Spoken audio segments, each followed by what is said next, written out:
बिस्मिल्लाहिर्रहमानिर्रहीम। अस्सलाम वालेकुम दोस्तों। उम्मीद करता हूं कि आप तमाम लोग खैर वाफियत से होंगे। दोस्तों, पाकिस्तान का शुमार दुनिया के उन ममालिक में होता है जो सबसे ज़्यादा चैरिटी करते हैं। 2018 की एक रिपोर्ट के मुताबिक पाकिस्तान के लोगों ने जीडीपी का 1% से ज़्यादा हिस्सा चैरिटी किया, जो कि इंडिया से 2 गुना ज़्यादा है, और पाकिस्तान, यूके और कनाडा जैसे ममालिक के फ़हरिस्त में शामिल हुआ, जो कि खैरात और अतियात के हवाले से पूरी दुनिया में जाने जाते हैं। आज हम जो चीज़ डिस्कस करने जा रहे हैं वो मेरे सोशल सेक्टर के दोस्तों के लिए बहुत ही ज़्यादा अहम है। आज हम पाकिस्तान में एनजीओ रजिस्ट्रेशन के हवाले से बात करेंगे कि आप पाकिस्तान में अपनी एनजीओ की रजिस्ट्रेशन का प्रोसेस कैसे करते हैं। आज की इस वीडियो में मैं अमली तौर पर आपको वो तमाम डॉक्यूमेंट्स भी दिखाऊंगा जिनकी बुनियाद पर आप अपनी एनजीओ की फाइल जो है उसको बड़ी आसानी से प्रिपेयर कर सकते हैं। आपको किसी से कंसल्टेंसी लेने की भी ज़रूरत नहीं पड़ेगी। अगर आप ये पूरी वीडियो को प्रॉपर देखते हैं और फॉलो करते हैं तो मेरा नहीं ख्याल कि आपको किसी भी और बंदे से मदद लेने की ज़रूरत पड़ेगी। तो मैं उम्मीद करता हूं कि ये आज की वीडियो जो है वो आपके लिए बहुत ही ज़्यादा हेल्पफुल साबित होगी। तो आइए शुरू करते हैं। सबसे पहले हम देखते हैं कि पाकिस्तान में कौन से ऐसे लॉज हैं जिनके तहत आप अपनी एनजीओ, एनपीओ या सोसाइटी जो है वो रजिस्टर करवा सकते हैं। सबसे पहले सोसाइटीज़ रजिस्ट्रेशन एक्ट 1860 है, जिसके तहत आप अपनी सोसाइटी जो है वो रजिस्टर करवा सकते हैं। उसके बाद ट्रस्ट एक्ट है 1882 का। फिर उसके बाद voluntary social welfare agencies registration and control ordinance 1961 है, जिसके तहत आप सोशल वेलफेयर डिपार्टमेंट से अपनी एनजीओ रजिस्टर्ड करवा सकते हैं। और आज हम इसी टॉपिक पर बड़ी डिटेल से बात करें। हमारा चौथा एक्ट है जो कि पाकिस्तान में डील होता है, द कंपनीज ऑर्डिनेंस है 1984। फिर उसके बाद है कंपनीज ऑर्डिनेंस 1984 जो कि एससीसीपी उसको डील करता है। तो आइए दोस्तों, हम देखते हैं कि हम सोशल वेलफेयर डिपार्टमेंट से एनजीओ रजिस्ट्रेशन करवाने के लिए हमें कौन से डॉक्यूमेंट्स रिक्वायर्ड हैं। और ये बहुत ही आसान प्रोसेस है, कोई इसमें बहुत ज़्यादा आपको, अगर आप ये प्रॉपरली सारे प्रोसेस फॉलो करते हैं तो आपको इंशाल्लाह किसी भी मुश्किल का सामना नहीं करना पड़ेगा। सबसे पहले जिस चीज़ पर बात करेंगे वो है कि रिक्वायरमेंट्स फॉर एनजीओ रजिस्ट्रेशन, जो कि आप सोशल वेलफेयर डिपार्टमेंट से अगर करवाने जा रहे हैं तो उसके लिए आपको कौन से डॉक्यूमेंट्स रिक्वायर्ड हैं। एप्लीकेशन फॉर नेम अप्रूवल, जो कि आप 1000 रुपये में जो कंसर्न डिप्टी डायरेक्टर है सोशल वेलफेयर बैतुल माल डिपार्टमेंट के, उनके ऑफिस से हासिल करेंगे। लिस्ट ऑफ जनरल बॉडी आप बनाएंगे, list of founder members, list of executive body members, list of office bearers, ये भी एग्जेक्टिव बॉडीज होते हैं। ये सारी चीज़ें हम डिटेल से पॉइंट टू पॉइंट जो है वो उनको डिस्कस करेंगे। एफिडेविट आपको 2 किस्म के चाहिए होंगे। Minutes of meeting related to resolution of registration, plan of action, proposed working plan आपका, और आपके फाइनेंशियल रिसोर्सेज के आप अपनी एनजीओ को कैसे चलाएंगे और आप फाइनेंशियल रिसोर्सेज कैसे पूरा करेंगे। Receipt of ₹1000 as model constitution charges, ये जो आप मॉडल कॉन्स्टिट्यूशन डिप्टी डायरेक्टर के ऑफिस से हासिल करेंगे, ये उसकी रिसीट जो है वो भी आपको रिक्वायर्ड होगी। मेंबरशिप फॉर्म आपकी एनजीओ का, और NGO receipt printed for donations और मेंबरशिप और charity.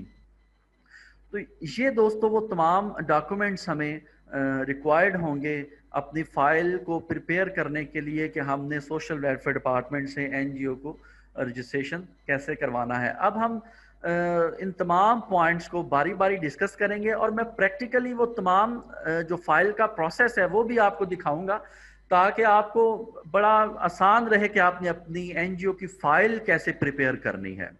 Name of approval, name of approval के हवाले से आप डिप्टी डायरेक्टर सोशल वेलफेयर को जो मुतलका डिस्ट्रिक्ट के होंगे, आप उनको एप्लीकेशन देंगे कि हम अपनी एनजीओ का ये नाम रखने जा रहे हैं, तो बराए मेहरबानी हमें ये बता दें कि क्या ये नाम ठीक है और क्या इस नाम की कोई पहले एनजीओ आपके मुतलका ज़िले में काम तो नहीं कर रही। ठीक है, ये उसका सैंपल भी आपके सामने मैंने दे दिया है। और दूसरे नंबर पे जो डॉक्यूमेंट है that is copy of model constitution in Urdu. This is one of the most important document for NGO registration. ये सोशल वेलफेयर वालों ने एनजीओ की आसानी के लिए इसको उर्दू में भी किया हुआ है। मैं आपको ये दिखा देता हूँ कि ये देखें, ये मेरे सामने जो है वो मॉडल कॉन्स्टिट्यूशन की कॉपी है। ये 8 पेजेस पर मुश्तमिल है और इसमें आपकी एनजीओ की तकरीबन तमाम डिटेल और आपकी जो वर्किंग प्लान है वो हर चीज़ जो है वो इसमें अवेलेबल है। आपकी एनजीओ की जो एप्लीकेशन का प्रोसेस है वो भी तकरीबन इसी में जो है वो लिखा हुआ है। जो फॉर्म भी यहाँ पे जो मैंने आपको दिखाया है, यहाँ पे जो आप फॉर्म बी है सी रूल नंबर 4, ये उसमें उर्दू में अवेलेबल है ये ऑल। तीसरे नंबर पर जो इम्पोर्टेंट डॉक्यूमेंट है that is list of general body members attested photocopies of their ID cards. ये मेरे सामने लिस्ट ऑफ जनरल बॉडी आपने कैसे प्रिपेयर करनी है, उनका name, occupation, address, ID card number. सबसे इम्पोर्टेंट बात जो है, आपने जब जो सोशल वेलफेयर डिपार्टमेंट से जो के लिए रजिस्ट्रेशन का प्रोसेस करना है उससे उसके लिए कम से कम आपको 20 मेंबर्स जो हैं वो रिक्वायर्ड हैं। तहसील लेवल की रजिस्ट्रेशन अगर आपने करवानी है या डिस्ट्रिक्ट लेवल की रजिस्ट्रेशन अगर आपने करवानी है। उसके बाद लिस्ट ऑफ फाउंडर मेंबर्स। ये फाउंडर मेंबर्स जो हैं ये आपके 20 होंगे कम से कम। और इसी तरतीब से मैंने आप कॉलम जो हैं वो दिए हुए हैं। नेम है, son of, occupation, address, age, education, phone number, मेरी मेंबर्स हैं या लाइफ टाइम मेंबर हैं, और ये स्टार्ट डेट है मेंबर के कब वो उन्होंने मेंबरशिप एनजीओ के लिए और उनकी मेंबरशिप खत्म कब हो रही है। Decision of executive body accept है, सिग्नेचर ऑफ प्रेसिडेंट के प्रेसिडेंट ने अप्रूव कर दिया है कि ये हमारे फाउंडर मेंबर्स हैं। तो ये लिस्ट आपने इसी तरह प्रिपेयर कर लेनी है। ये मैं वीडियो के डिस्क्रिप्शन में इसका सैंपल भी आपको प्रोवाइड कर दूंगा। List of executive body members. जो एग्जीक्यूटिव बॉडी मेंबर्स हैं ये आपके उन्हीं फाउंडर मेंबर्स में से ही होते हैं। तो ये आपके तकरीबन ये 9 भी हो सकते हैं, 11 भी हो सकते हैं, 13 भी हो सकते हैं और 15 तक हो सकते हैं ये आपके। और ये आप देख सकते हैं कि list of office bearers and executive members. और ये ऑफिस बेयरर्स जो हैं ये 7 ओहदेदारान होते हैं जो, और यहाँ पे ये आप देख सकते हैं कि उनके डेजिग्नेशंस भी लिखे हुए हैं। President, senior vice president, vice president, general secretary, joint secretary, finance secretary, information secretary, और ये बाकी उनके आपके एग्जीक्यूटिव मेंबर्स जो हैं। ये लिस्ट भी आपने इसी तरह प्रिपेयर करनी है। एफिडेविट आपको रिक्वायर्ड होगा। एफिडेविट आपने ये देना है कि आपकी जो एनजीओ है, एनजीओ रजिस्ट्रेशन होने के बाद, रजिस्ट्रेशन सर्टिफिकेट इशू होने के बाद आप विद इन अ मंथ जो है वो अपनी एनजीओ का अकाउंट ओपन करवाएंगे। अकाउंट ओपनिंग का प्रोसेस जो है वो FATF और इस तरह के जो फाइनेंशियल टेररिज्म के हवाले से बहुत ज़्यादा मुश्किलात का सामना करना पड़ता है, लेकिन आपने ये स्टाम्प फॉर्म जो है वो भी सबमिट करवाना होता है। एक और एफिडेविट आपने जो देना होता है कि आपकी एनजीओ का ताल्लुक जो है वो किसी भी पॉलिटिकल पार्टी, सेक्टेरियन ग्रुप से नहीं है, और आपकी एनजीओ पहले किसी भी प्लेटफॉर्म से रजिस्टर्ड नहीं है, और ये कि आप एंटायरली वेलफेयर की बेस पर अपनी एनजीओ की एक्टिविटीज़ को रन करेंगे और उसमें आपका कोई फाइनेंशियल रिवॉर्ड या मॉनेटरी गेन आप वो हासिल नहीं करेंगे। ये भी एफिडेविट जो है वो आप प्रोवाइड करेंगे। बेहतर यही है कि आपने जो ये जो दोनों एफिडेविट हैं वो 50 रुपए के जो स्टाम्प फॉर्म है उसी पे प्रोवाइड करें, ताकि थोड़ा सा जो एक रिलायबिलिटी या क्रेडिबिलिटी जो है वो आपकी फाइल की, इससे आपकी फाइल का वेट जो है वो गेन होगा। अदरवाइज वैसे ये ज़रूरी नहीं, ये प्रोवाइड नहीं किया गया कि आपने, या कानून में उन्होंने नहीं लिखा हुआ सोशल वेलफेयर वालों ने कि आपने इसको स्टाम्प फॉर्म पे ही प्रोवाइड करना है। लेकिन कुछ चीज़ें ऐसी होती हैं जो कि आपको डिस्ट्रिक्ट लेवल पे हर जो डिप्टी डायरेक्टर है या उनकी जो रजिस्ट्रेशन अथॉरिटी का जो ऑफिस है वो थोड़ा सा ज़रा फाइल के प्रोसेस को वो अपने तरीके से देखते हैं। ठीक है, एनीवेज आप बेहतर आपके लिए ये है कि आप इसको स्टाम्प फॉर्म पे जो है वो चीज़ों को प्रोवाइड करें। उसके बाद minutes of meeting related to registration. ये जो आपके फाउंडर मेंबर्स हैं वो मीटिंग करेंगे कि हमने अपनी एनजीओ की रजिस्ट्रेशन करवानी है तो किस डिपार्टमेंट से करवानी है। तो इस सिलसिला में आपने एक मीटिंग करनी है और उसके मिनट्स ऑफ मीटिंग आपने एक रजिस्टर पे लिख के और आपने अपने जिन तमाम मेंबर्स जो हैं वो उनके सिग्नेचर करवाने हैं। कम से कम ये 3/4 होने चाहिए आपके जितने भी मेंबर्स हैं। तो ये कम से कम 15 से 16 लोगों के जो सिग्नेचर्स हैं, 20 के अगर आपकी बॉडी है तो उसमें 15 से 16 लोगों के सिग्नेचर्स हों। ये उसका मैंने फॉर्मेट भी जो है वो आपके सामने दे दिया है। ये भी, इसमें भी कोई ऐसी मुश्किल आपको मेरा नहीं ख्याल कि आपको पेश आएगी।